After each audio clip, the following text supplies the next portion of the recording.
नमस्कार दोस्तों, मनुकेटिव गार्डन में आपका स्वागत है। तो आज इस वीडियो में मैं आपके साथ शेयर करूंगी कि दुनिया की सबसे शक्तिशाली खाद जो कि हम किचन वेस्ट से घर पर बहुत ही आसान तरीके से तैयार कर सकते हैं और किचन वेस्ट को हम अपने गार्डन में किस तरह से यूज कर सकते हैं। डायरेक्ट किचन वेस्ट को भी हम अपने गार्डन में बड़े आराम से इस्तेमाल कर सकते हैं। तो देखिए, मेरे गार्डन में जितने भी ग्रो बैग हैं सब फ्री के हैं। आपको पता है कि मैं जीरो बजट में गार्डनिंग करती हूँ और ये बड़े बड़े जो ग्रो बैग हैं इनको भरने के लिए भी मैं किचन वेस्ट का ही इस्तेमाल करती हूँ। किचन वेस्ट के साथ कुछ ये गत्ते के टुकड़े हैं, कुछ मेरा ये ब्राउन मटेरियल है गार्डन का, सूखे पत्तियां हैं और कुछ मेरा पुराना जो कंपोस्ट है उसका यूज़ करती हूँ और थोड़ी सी मिट्टी। इस तरीके से मैं ग्रो बैग भरती हूँ। आप रिज़ल्ट देखिए, जो मेरा पुराना ग्रो बैग था उसमें मैंने किचन वेस्ट से इसी तरह से उसको तैयार किया था, भरा था। और उसके बाद ये देखिए, आज आपके सामने मैंने इसकी सारी मिट्टी को पलटा है। इसमें आधे से ज़्यादा मेरा कंपोस्ट बनकर तैयार है। यानी पूरे साल अगर इस तरह से ग्रो बैग आप भरते हैं किचन वेस्ट के साथ, तो पूरे साल चाहे आप खाद भी ना दें अपने पौधों को, आपके पौधे फिर भी बहुत अच्छे हेल्दी ग्रोथ करेंगे। आप देख रहे हैं दोस्तों कितनी भुरभुरी मिट्टी है, क्योंकि इसमें काफ़ी सारा कंपोस्ट मिला हुआ है जो कि मैं आधे से ज़्यादा ग्रो बैग किचन वेस्ट से भरती हूँ। और दो चार चीज़ें जो गत्ते के टुकड़े हैं, ब्राउन मटेरियल है, सूखी पत्तियाँ हैं, उन सब का ये देखिए 3 महीने में पूरा कंपोस्ट बनकर तैयार हो गया। यानी जब हमारा दूसरा प्लांट लगाने का नंबर आता है तो हमारा नीचे बिल्कुल परफेक्ट कंपोस्ट यानी काला सोना बनकर तैयार हो जाता है। आप देख सकते हैं ये मेरा किचन वेस्ट है। इस तरह से डेली ही किचन वेस्ट हमारे घर से निकलता है। 3-4 दिन का किचन वेस्ट आप इकट्ठा कर लीजिए। और अब आगे गर्मियों में तेज़ धूप रहती है तो उसमें आप इस किचन वेस्ट को सुखा कर रख सकते हैं। इस तरह से ग्राइंड करके भी आप अपने पौधों में दे सकते हैं। तो दूसरा तरीका ये हो गया।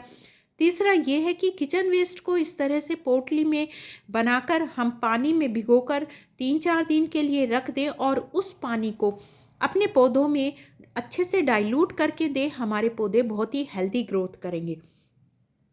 और दोस्तों, अब आते हैं अपने टॉपिक पर कि दुनिया की सबसे शक्तिशाली खाद हम किस तरह से तैयार कर सकते हैं। देखिए दोस्तों, इस खाद को तैयार करने के लिए हमें 4 चीज़ों की ज़रूरत पड़ती है: कार्बन, नाइट्रोजन, पानी और ऑक्सीजन।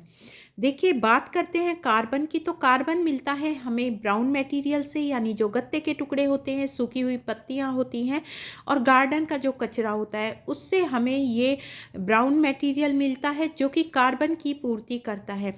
उससे पहले मैं आपको ये अपनी खाद दिखा दूँ जो कि मेरी बनकर तैयार हो गई है। और दोस्तों, इसे बनने में पूरे 2 से ढाई महीने लगे हैं। बिल्कुल भी कोई भी खाद 10 या 15 दिन में कोई भी खाद आपकी बनकर तैयार बिल्कुल नहीं हो सकती है।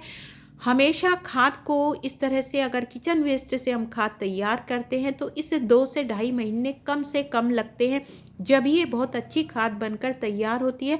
और अब मैं इसे धूप में सुखाकर अच्छे से छान कर स्टोर कर सकती हूँ अपने पौधों में देने के लिए। ये खाद मेरी बिल्कुल तैयार है। तो देखिए, बिल्कुल काला सोना है। बहुत ही अच्छे इसमें पोषक तत्व है। केले के छिलके होते हैं, सब्जियों के छिलके होते हैं, फलों के छिलके होते हैं। केले को छिलकों में बहुत काफ़ी मात्रा में पोटेशियम, फास्फोरस, कैल्शियम, सोडियम, कई ऐसे गुण पाए जाते हैं जो पौधों को ग्रोथ के लिए बहुत ही अच्छे होते हैं। और अब मैं आपको बताती हूँ कि किस तरह से इसे खाद को बनाना है। कोई भी आप मिट्टी का बर्तन ले, मिट्टी का बर्तन में नीचे आप होल कर सकते हैं, लेकिन जो प्लास्टिक की बाल्टी लेंगे उसमें आप साइड से भी होल कीजिए। होल करने के बाद इसमें कोई ठीकरी रख दीजिए। उसके बाद आप डालिए इसमें ब्राउन मटेरियल, यानी ये गार्डन की देखिए सूखी पत्तियां हैं और जो कि हमारे प्लांट सूख जाते हैं उन्हें भी आप इस तरह से स्टोर करके रख लीजिए। ये सब्जी के छिलके हैं, आलू के छिलके हैं, प्याज के छिलके हैं। आलू के छिलकों में भरपूर मात्रा में मैग्नीशियम पाया जाता है, पोटेशियम, फास्फोरस, ऑक्सलेट, फाइबर और विटामिन जैसे अन्य पोषक तत्व पाए जाते हैं। ये जो ग्रीन मटेरियल है, ग्रीन किचन वेस्ट है, इसमें भरपूर मात्रा नाइट्रोजन की होती है जो कि हमारे पौधों की पत्तियों की ग्रोथ के लिए बहुत ही ज़्यादा फायदेमंद है।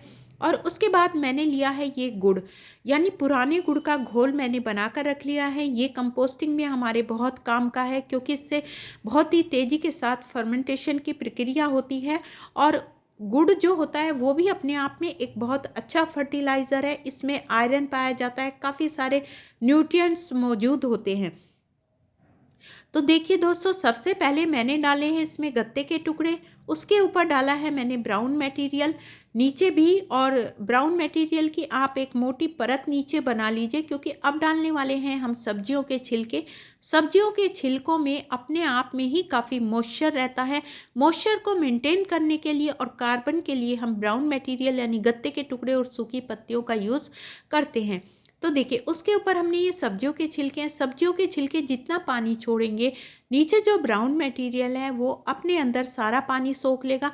इससे क्या होगा, जो हमारा ये कंपोस्ट है ये बिल्कुल कीचड़ जैसा नहीं होगा, बहुत ही अच्छा आपका कंपोस्ट खाद बनकर तैयार होगा। उसके ऊपर से मैंने डाला है ये तैयार की हुई थोड़ा सा कंपोस्ट।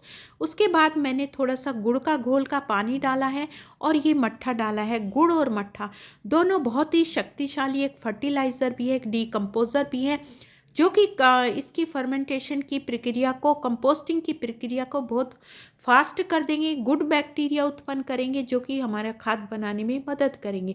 उसके बाद फिर वही ब्राउन मटेरियल, गत्ते के टुकड़े, सूखी पत्तियाँ, इसके ऊपर फिर वही हम सब्जियों के छिलके इस तरह से डालेंगे। और उसके ऊपर थोड़ी सी मिट्टी और थोड़ा सा ये कंपोस्ट खाद डालेंगे जो कि तैयार हो चुकी है। और उसके बाद ये गुड़ का जो घोल बनाया है उसके पानी के छींटे देंगे और थोड़ा सा इसमें मट्ठा या छाछ, खट्टी दही जो भी आपके पास है वो डालिए, थोड़ी सी मिट्टी। इस तरह से लेयर बाय लेयर आप इस तरह से बाल्टी में जमाते जाइए जो भी आपका किचन वेस्ट है। दोस्तों, इसे बनने में जैसे मैंने बताया 2 से ढाई महीने लगते हैं। 2 महीने में लगभग ये तैयार ही हो जाती है, लेकिन अगर आपको अच्छा रिजल्ट चाहिए तो 2 से ढाई महीने लगते ही हैं। और बाद में आप इसे सुखाकर, छान कर स्टोर करके रख सकते हैं। तो देखिए, इस तरह से मैंने पूरी बाल्टी को भर लिया है। अब इसे ढककर किसी शेडी एरिया में रखेंगे। 2-3 दिन के बाद आपको ये अच्छे से चलानी है, उसके बाद ढककर रखना है।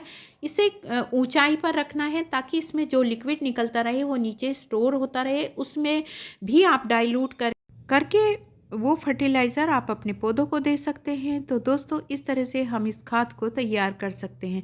ये वीडियो अगर आपको अच्छी लगी हो तो वीडियो को लाइक, शेयर करें और चैनल को भी सब्सक्राइब करें। Thanks for watching. Happy gardening.